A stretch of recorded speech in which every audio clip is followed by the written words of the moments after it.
পশ্চিমবঙ্গের রাস্তায় যত্রতত্র পানির পিক থুতু ফেলে রাস্তা নোংরা করলেই জরিমানা করার ঘোষণা দিয়েছেন রাজ্যের বিজেপি সরকারের উপমুখ্যমন্ত্রী অগ্নিমিত্রা পল। আগামী 1 সেপ্টেম্বর থেকে জরিমানার এই বিধান কার্যকর হবে বলে রোববার এমন ঘোষণা দেন তিনি। উত্তরবঙ্গ সফরে শিলিগুড়ি পৌর প্রতিনিধিদের সঙ্গে বৈঠকে শহরকে পরিষ্কার পরিচ্ছন্ন রাখতে নতুন সরকারের এই সিদ্ধান্তের কথা জানান পৌর ও নগরোন্নয়ন মন্ত্রী অগ্নিমিত্রা পল। পশ্চিমবঙ্গের রাস্তায় থুতু ফেললে 500 টাকা জরিমানার বিধান থাকলেও তৃণমূল কংগ্রেস সরকারের আমলে তা কার্যকর করে পদক্ষেপ নেওয়া হতো না বলে অভিযোগ করেন তিনি।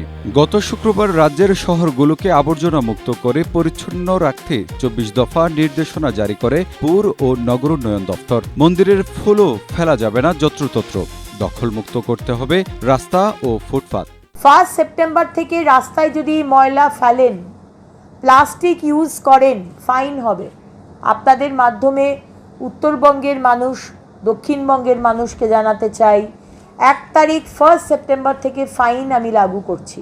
আমাদের ছেলেমেয়েরা কিন্তু অনেক বেশি সেন্সিটিভ। স্কুলে যারা পড়ছে, কলেজে পড়ছে, তারা কিন্তু অনেক সেন্সিটিভ। তারা কিন্তু ময়লা করে না, ময়লা করি আমরা। পান পাড়া খেয়ে রাস্তায় থুতু ফেলা, ফাইন হবে।